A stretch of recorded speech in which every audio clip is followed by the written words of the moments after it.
अगर आपको ऐसे प्लांट्स पसंद हैं जो रॉयल भी लगें, लो मेंटेनेंस भी हो और घर के किसी भी कॉर्नर को लग्जरी लुक दे, तो आज का प्लांट आपको डेफिनेटली पसंद आने वाला है। इस प्लांट की डार्क ग्रीन और रेड शेड वाली ग्लॉसी लीव्स इतनी क्लासी लगती है कि लोग इसे देख के इंस्टेंटली अट्रैक्ट हो जाते हैं। और सबसे इंटरेस्टिंग बात यह है कि ये प्लांट बिगनर फ्रेंडली भी है। लेकिन बहुत सारे लोग एक कॉमन मिस्टेक कर देते हैं जो आगे आपको वीडियो में पता लगेगी। आज जो हम आपको प्लांट दिखाने वाले हैं वो फिलोडेंड्रॉन की एक इतनी खूबसूरत वैरायटी है। वैसे तो फिलोडेंड्रॉन की दुनिया इतनी ह्यूज है कि हर वैरायटी का अपना अलग एटीट्यूड और पर्सनैलिटी है। कोई वेलवेट लीव्स के लिए फेमस है, कोई जायंट जंगल लुक के लिए और कोई डार्क ब्लैक फोलिएज के लिए। ये प्लांट है आपका फिलोडेंड्रॉन रोजो कॉन्गो।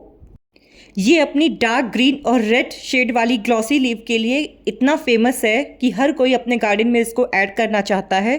आप इसकी ब्यूटी देख सकते हैं कि हर एक लीफ कितना शाइन कर रहा है विदाउट क्लीनिंग। ये प्लांट जब मैंने शॉप पे देखा था तो हम भी अट्रैक्ट हो गए थे और तुरंत मैंने इसे परचेज कर लिया था। इस वीडियो में आज हम इसी प्लांट के बारे में डिस्कस करेंगे, इसके सॉइल मिक्स के बारे में, इसके वाटरिंग शेड्यूल के बारे में, इसकी ग्रोथ के बारे में, प्रोपोगेशन के बारे में, यानी कि इसकी कंप्लीट केयर आप सभी से शेयर करेंगे। तो वीडियो को एंड तक ज़रूर देखिएगा। और आज के बाद आपका रोजो कॉन्गो यानी कि ये प्लांट और भी हेल्दी और बुशी ग्रो करेगा, जो आप सभी से हम टिप्स शेयर करेंगे। रोजो कॉन्गो एक सेल्फ हेडिंग फिलोडेंड्रॉन है, मतलब ये क्लाइंबिंग प्लांट नहीं होता जैसे मनी प्लांट या मॉन्स्टेरा। इसमें सपोर्ट पोल की ज़रूरत नहीं होती है, यानी कि इसको मॉस स्टिक या किसी भी बैम्बू स्टिक की ज़रूरत नहीं होती है इसको ग्रो कराने के लिए। ये प्लांट अपनी थिक स्टेम और कॉम्पैक्ट बुशी ग्रोथ की वजह से बहुत प्रीमियम लुक देता है।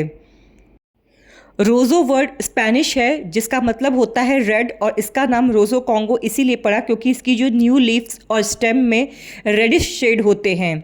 न्यू लीव्स जब निकलती है तो कॉपर रेड या बर्गंडी टोन में होती है और मैच्योर होते होते डीप ग्लॉसी ग्रीन बन जाती है। इसी कलर ट्रांसफॉर्मेशन की वजह से ये प्लांट इतना अट्रैक्टिव लगता है।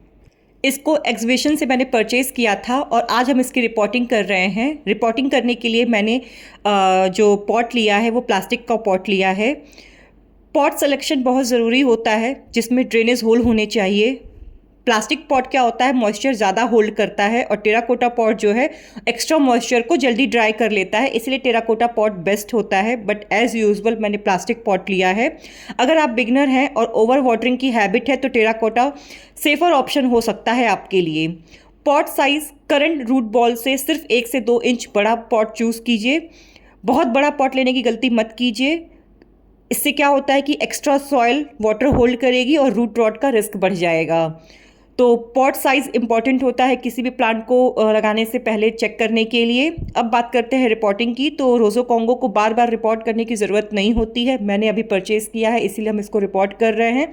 अगर रूट ड्रेनेज होल से बाहर आ रहे हों, रूट बाउंड हो गया हो प्लांट या ग्रोथ स्लो हो गई हो, तब आप उस कंडीशन में अपने प्लांट को रिपोर्ट कर सकते हैं स्प्रिंग या मानसून सीजन में। इसके सॉइल मीडिया की अगर हम बात करें तो फिलोडेंड्रॉन की जितनी भी वैरायटी होती है उसे एयरी, चंकी और वेल ड्रेन सॉइल पसंद होता है। अगर आप सिर्फ नॉर्मल गार्डन सॉइल यूज़ करेंगे तो सॉइल जो है वो कॉम्पैक्ट हो जाएगी, रूट सफोकेट होने लगेंगे, पानी ज़्यादा होल्ड करने लगेगा और रूट रॉट भी हो सकता है। परफेक्ट सॉइल मिक्स बनाने के लिए आप उसमें cocopeat, vermi compost, perlite, sand, coco chips, नीम खली, थोड़ा एप्सम सॉल्ट और बोन खली मिला के आप अच्छा सा सॉइल मीडिया तैयार कीजिए। कोको चिप्स और बाग जो होता है वो एयर फ्लो इम्प्रूव करता है और रूट्स को हेल्दी रखता है। परलाइट भी ड्रेनेज इम्प्रूव करता है और नीम खली से जो सॉइल में आपका पेस्ट प्रोटेक्शन होता है नेचुरली। आप चारकोल भी थोड़ा ऐड कर सकते हैं तो फंगल प्रिवेंशन के लिए बेस्ट रहेगा। सॉइल मीडिया प्रिपेयर करने के बाद पॉट में हम इसको फिल करेंगे और नर्सरी पॉट से प्लांट निकालने के बाद रूट्स को चेक करेंगे। अगर रूट्स सारे हेल्दी हैं तो एज इट इज़ हम लगा लेंगे, और अगर रूट्स थोड़े आपको डैमेज दिखते हैं तो डैमेज एरिया को हम कट करेंगे। लीफ अगर कोई डैमेज है तो उसको भी रिमूव करेंगे। और सॉइल आपको लगता है कि कॉम्पैक्ट है या रेड सॉइल में लगा हुआ है प्लांट तो आप उसको पूरा अच्छे से ओपन करके फिर न्यू सॉइल में प्लांट्स को आप शिफ्ट कर सकते हैं। फिर प्लांट को पॉट में सेट करने के बाद एक्स्ट्रा सॉइल फिल कीजिए। साइड से अच्छे से फिल करने के बाद इसको लाइट वाटरिंग कीजिए। ज़्यादा वाटरिंग देने की ज़रूरत नहीं है स्टार्टिंग के दिनों में। डायरेक्ट हार्श सनलाइट में तुरंत मत रखिएगा। 5 से 7 दिन बाद जब स्ट्रेस रिकवरी हो जाएगी तब इसे आप अपने डेजिग्नेटेड एरिया में शिफ्ट कीजिएगा। बहुत से लोग ये सोचते हैं कि डार्क लीफ प्लांट्स को लो लाइट चाहिए होती है, लेकिन सच ये है कि रोज़ो कॉन्गो यानी कि ये वैरायटी ब्राइट इनडायरेक्ट लाइट में बेस्ट परफॉर्म करती है। इस प्लांट को ब्राइट इनडायरेक्ट लाइट पसंद है, फिल्टर्ड सनलाइट अच्छी लगती है। मॉर्निंग सनलाइट जो है वो टॉलरेट कर लेगी अगर मॉर्निंग की माइल्ड 1 to 2 आवर्स की सनलाइट मिल रही है। हार्श आफ्टरनून सन से पत्तियाँ बर्न हो सकती हैं, तो अगर आप इसे बहुत डार्क रूम में रखेंगे तो ग्रोथ स्लो हो जाएगी, पत्तियां छोटी निकलेंगी, स्टेम जो है वो लेगी होने लगेगा। तो ये चीज़ आप अगर ध्यान रखते हैं तो प्लांट आपका हेल्दी एंड बुशी ग्रो करेगा। बेस्ट लोकेशन होती है इसको रखने की east facing window, bright balcony, share curtain के पास या ऐसी जगह जहाँ पे इनडायरेक्ट फिल्टर्ड लाइट आ रही हो। ये प्लांट इंडोर कंडीशन में भी अच्छा परफॉर्म करेगा जब आप ये सारी चीज़ें इसको प्रोवाइड कराएंगे। अब बात करते हैं इसके वाटरिंग रूटीन की। एज़ यूजुअल जितने भी इंडोर प्लांट्स होते हैं उनको ओवर वाटरिंग ही ख़त्म करती है। तो कंटिन्यूसली किसी भी सॉइल अगर गीली रहती है तो प्लांट्स जो हैं वो डेड कर जाते हैं, रूट रॉट हो जाता है। इस प्लांट को भी ओवर वाटरिंग से सबसे ज़्यादा खतरा होता है, तो पानी तभी दीजिए इस प्लांट में जब ऊपर से सॉइल 1 से 2 इंच सॉइल जो है वो ड्राई हो जाए। फिंगर टेस्ट भी बेस्ट ऑप्शन है ट्राई करने का। अगर सॉइल अभी भी मॉइस्ट है तो पानी मत दीजिए। समर में क्या होता है कि जनरली जो सॉइल होता है वो 2 से 3 दिनों में ही ड्राई हो जाता है, तब आप पानी दीजिए और जब भी पानी दीजिए डीप वाटरिंग कीजिए। मॉनसून में स्पेशली केयरफुल रहना होता है क्योंकि सॉइल जो होती है वो लेट ड्राई होती है, फंगस और रूट रॉट का रिस्क बढ़ जाता है अगर आप डेली वाटरिंग करते हैं। विंटर में जो वाटरिंग का गैप होता है वो बढ़ जाता है। इस प्लांट की सबसे खासियत बात है कि ये प्लांट अंडर वाटरिंग टॉलरेट कर लेता है बट ओवर वाटरिंग नहीं। तो वाटरिंग के रूटीन में बिल्कुल भी लापरवाही मत कीजिए। चूँकि ये एक ह्यूमिड लविंग प्लांट है तो इसके चारों तरफ ह्यूमिडिटी मेंटेन बनाए रखना काफ़ी इंपॉर्टेंट है, तभी ये प्लांट अपनी खूबसूरत लीफ को मेंटेन करके रखे रहेगा। अगर आपके एरिया में ड्राई एयर है, ड्राई वेदर है, तो आप पेबल ट्रे का यूज़ कीजिए या आप प्लांट्स को ग्रुप में रखिए या आप मिस्टिंग करते रहिए और एसी की डायरेक्ट हवा और हीटर दोनों से इसको दूर रखिए। रूटीन बेसिस पे आप इसकी लीफ को क्लीन करते रहिए क्योंकि ये जो बड़े फोलियस वाले प्लांट्स होते हैं वो डस्ट ज़्यादा अट्रैक्ट करते हैं और जब पत्तियों पे डस्ट एक एक्यूमुलेट रहेगा तो जो फोटोसिंथेसिस का प्रोसेस होता है वो कंप्लीट नहीं होता है और प्लांट जो अपनी ग्रोथ है वो स्लो कर देते हैं। इसीलिए टाइम टू टाइम पत्तियों को क्लीन करना काफ़ी इम्पॉर्टेंट हो जाता है। अगर हम फर्टिलाइज़र की बात करें तो हेल्दी और ग्लॉसी पत्तियों को बरकरार रखने के लिए फर्टिलाइज़र काफ़ी इंपॉर्टेंट होता है, प्लांट को न्यूट्रिएंट देना काफ़ी इंपॉर्टेंट हो जाता है। तो ग्रोइंग सीज़न यानी कि स्प्रिंग और समर में 25 to 30 डेज़ पे एक बार इसको आप फर्टिलाइज़र दे सकते हैं। फर्टिलाइज़र में आप vermi compost, seaweed fertiliser, liquid balance NPK या कंपोस्ट टी भी आप दे सकते हैं। ओवर फर्टिलाइज़र मत कीजिएगा अन्यथा इसका जो लीफ है वो जल सकता है। और विंटर में फर्टिलाइज़र रिड्यूस कर दीजिए, विंटर में कोई रिक्वायरमेंट नहीं होती है फर्टिलाइज़र की।